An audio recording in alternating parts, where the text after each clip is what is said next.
আসসালামু আলাইকুম, welcome to my YouTube channel Farin's diary. কেমন আছেন আপনারা? আশা করি আল্লাহর রহমতে সবাই ভালো আছেন, আমিও ভালো আছি। আজকে আমি রান্না করছি সয়া বড়ি, যেটা ফার্স্ট টাইম আমি একবার রান্না করেছিলাম কিন্তু সেটা তেমন মজা হয়নি। আজকে আমি দ্বিতীয়বারের মতো ট্রাই করছি, আমার সাথেই থাকুন। আমি সব কিছু কিন্তু এখানে নিয়ে নিয়েছি: টমেটো কুচি, ধনেপাতা কুচি, রসুন বাটা, আদা বাটা, কাঁচামরিচ কুচি, পরিমাণ মতো লবণ ব্যবহার করব, হলুদ আছে, মরিচ গুঁড়া, গরুর মাংসের মশলা নিয়েছি। এই মশলাটাতে কিন্তু আবার গরম মশলাও আছে, গরম মশলার গুঁড়া, তাই আর এক্সট্রা করে আমি কোনো গরম মশলা ব্যবহার করব না। এখানে পেঁয়াজ কুচি নিয়েছি, রসুন কুচি আছে, কিছু পেঁয়াজ কুচি আর রসুন কুচি কিন্তু আমি বেরেস্তা করে পরে রান্না শেষে সয়া বড়ির মধ্যে অ্যাড করার জন্য রেখেছি। এখানে আমি পানির মধ্যে সুন্দর করে আলুটা কেটে রেখে দিয়েছি, কারণ যেন কালো না হয়। আর সয়া বড়ি তো থাকবেই, সয়া বড়ি যেহেতু রান্না করছি, আমার সাথেই থাকুন। আমি ফুটন্ত গরম পানিতে সয়া বড়িগুলো একটু কিছুটা সিদ্ধ করে নিব, বয়েল করে নিব, বেশিক্ষণ রাখবো না, কারণ সয়া বড়ির মধ্যে যে একটা স্মেল আসে সেটা যেন চলে যায়। সিদ্ধ ছাড়াও খাওয়া যায়, কিন্তু আমার ভাবলাম যে আমি সিদ্ধ করে নিলে কিছুটা ভালো হবে। কিছুক্ষণ সিদ্ধ হওয়ার পর আমি আবার আসছি। সয়া বড়িগুলোকে কিন্তু আমি ভাপিয়ে নিয়েছি, এবার আমি এগুলো পানি ঝারিয়ে নিব। একটি ঝাঁঝুরিতে নিয়ে পানি ঝারিয়ে নিব। সয়া বড়িগুলোকে আমি একটি ঝাঁঝুরিতে নিয়ে নিয়েছি। ঠান্ডা হলে এগুলো আমি চিপে চিপে কিন্তু সয়া বড়ি থেকে পানিগুলো নিয়ে নিব। বড়িগুলো ঠান্ডা হতে থাকুক, এদিকে আমি সয়া বড়ি রান্না শেষে যে ব্যবহার করব বেরেস্তা, এটা রেডি করে নিচ্ছি। রসুন কুচি দিয়ে দিলাম, কিছুটা পেঁয়াজ কুচিও দিয়ে দিলাম।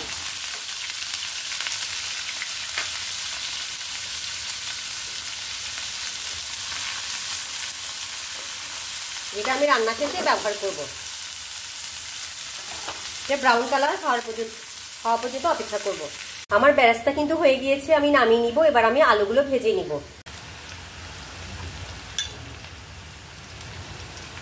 লবণ দিয়ে দিলাম আলুর মধ্যে,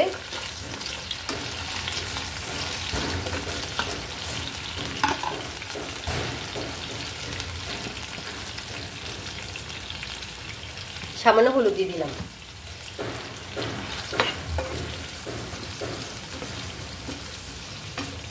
আলুটা কিছুটা ভেজে নিই। আলুগুলো কিন্তু যথেষ্ট পরিমাণ ভাজা হয়ে গিয়েছে, এবার আমি এগুলো নামিয়ে নিব। সয়া বড়িগুলোকে খুব ভালোভাবে এভাবে করে চেপে চেপে কিন্তু নিতে হবে, এভাবে চেপে চেপে নিতে হবে। সয়া বড়িগুলো সবগুলো আমি পানিগুলো চিপে নিয়েছি, দেখতে পাচ্ছেন। এবার আমি এগুলো দিয়ে দিব।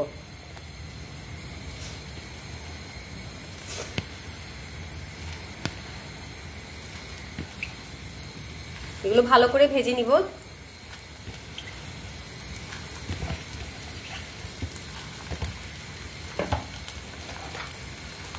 সামান্য হলুদ দিয়ে দিচ্ছি,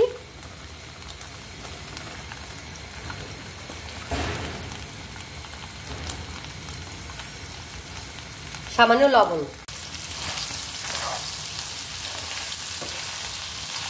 হলুদ আর লবণের সাথে আমি ভালো করে সয়া বড়িগুলোকে মিশিয়ে নিচ্ছি।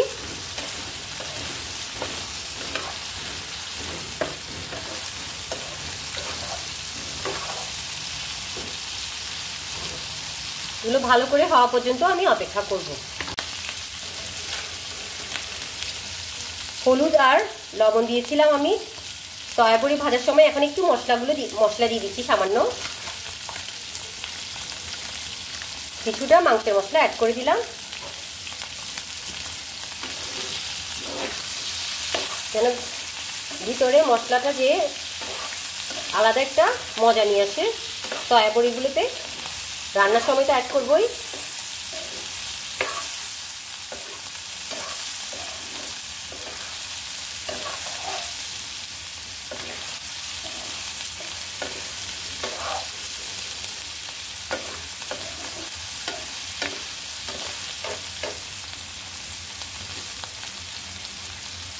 কিছুক্ষণ পরে আমি কিন্তু নামিয়ে নিব। সয়া বড়িগুলো কিন্তু আমি ভালো করে ভেজে নিয়েছি, এবার আমি এগুলো নামিয়ে নিব। পাত্র চেঞ্জ করে নিয়েছি, আমি একটা বড় পাত্র নিয়ে নিয়েছি। এবার আমি এখানে সরষের তেল অ্যাড করব।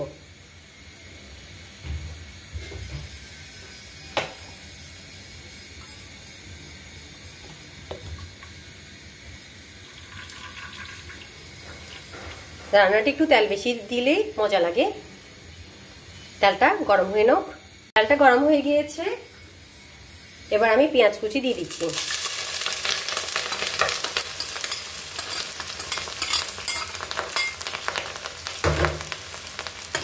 পেঁয়াজগুলোকে হালকা ব্রাউন করব, বেশি ব্রাউন করার দরকার নাই।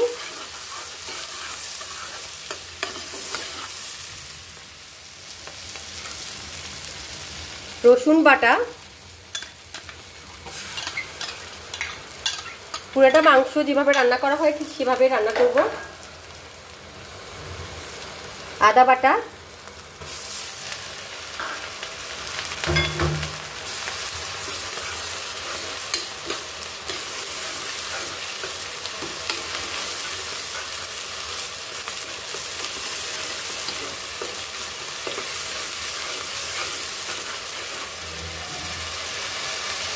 টমেটো কুচি,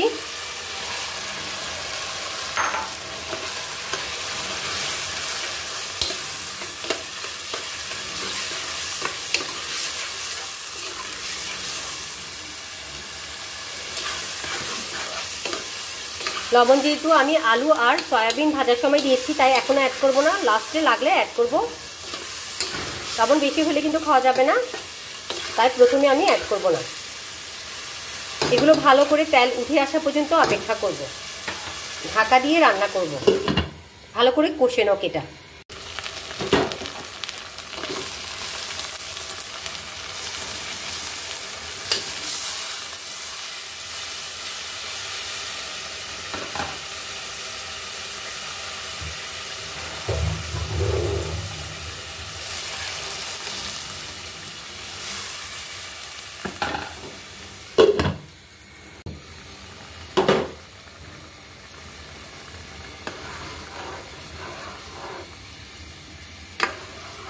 দুই বাটি পানি দিয়ে দিয়েছিলাম আমি।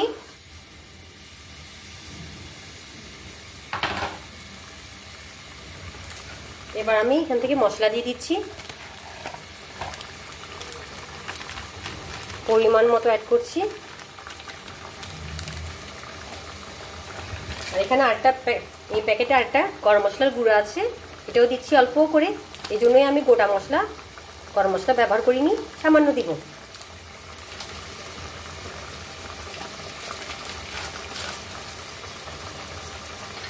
আমি যেহেতু কাঁচামরিচ ব্যবহার করব রান্নার শেষের দিকে, তাই মরিচ গুঁড়া কিন্তু অল্প করে ব্যবহার করছি আমি, সামান্য পরিমাণে। আর এটা কিন্তু মিষ্টি মরিচ, তেমন একটা ঝাল হয় না।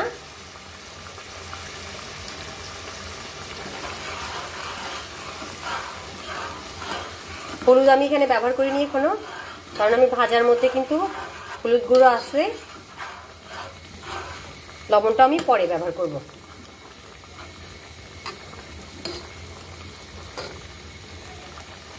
মনে হচ্ছে একটু দিলে ভালো হবে, কালারটা কেমন জানি লাগছে। হলুদ না দেওয়াতে সামান্য পরিমাণ দেব।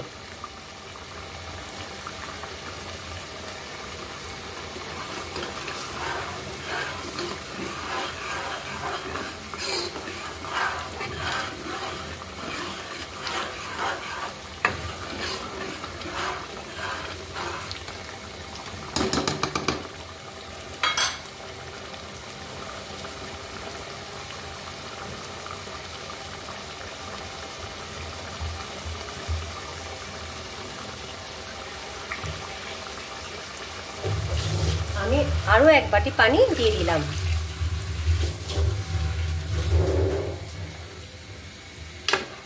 ভালো করে কষিয়ে নিব আমি মশলাটাকে আরো, এবং পানিগুলো অনেকটা টেনে যাবে। মশলাগুলোকে আমি কষানোর পর ছেঁকে নিলাম, এগুলো আমি উপরেগুলো ফেলে দিব, আর নিচে আমি ঝোলগুলো ব্যবহার করব।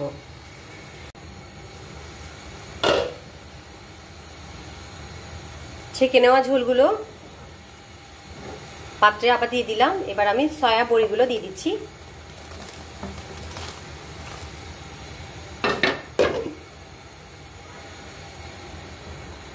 আলুও দিয়ে দিলাম, ভাজা আলু।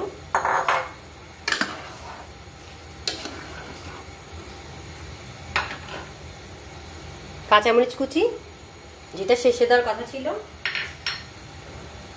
ধনেপাতা কুচি, ধনেপাতা আমি অনেকগুলো দিয়ে দিলাম। লবণ আমি পরে দেখব লাগবে নাকি, লবণ কিন্তু আমি এখন আর অ্যাড করছি না। মশলার সাথে সয়া বড়ি আর আলুটা কিন্তু ভালো করে কষিয়ে নিতে হবে। আমার আর লবণ দেওয়ার প্রয়োজন হয়নি। আলু আর সয়া বড়ি ভাজার সময় যে লবণটা আমি অ্যাড করেছিলাম এটাতে হয়ে গিয়েছে, আমার রান্না হয়ে গিয়েছে। আমার রান্না হয়ে গিয়েছে। সয়া বড়ি আর আলুর মধ্যে যে আমি লবণগুলো অ্যাড করেছিলাম ওগুলোতে হয়ে গিয়েছে, এক্সট্রা লবণ দেওয়ার আমার প্রয়োজন হয়নি। আমি এবার চুলাটা বন্ধ করে দিচ্ছি। সয়া বড়িগুলোর ফাইনাল লুক আমি দেখাচ্ছি আপনাদেরকে, সাথেই থাকুন। চুলা থেকে নামিয়ে নিয়েছি। এবার আমি যে রান্নার প্রথমে যে আমি রসুন আর পেঁয়াজের বেরেস্তা করেছিলাম এগুলো আমি অ্যাড করে দিচ্ছি।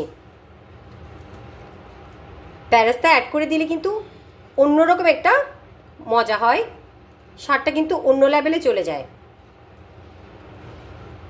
কাঁচামরিচ আর ধনেপাতা তো আমি ভিতরে অ্যাড করেছি, তাই আমার এখানে আর অ্যাড করার প্রয়োজন নাই। বেশি অ্যাড করলে কিন্তু বেশি বেশি হয়ে যাবে। তো দেখতেই তো পেলেন আমি কিভাবে রান্না করলাম সয়াবিন বড়ি। আপনাদের কে কি পছন্দ করে সয়াবিন খেতে আর কিভাবে রান্না করেন জানাবেন। এতক্ষণ আমার সাথে থাকার জন্য ধন্যবাদ। আসসালামু আলাইকুম।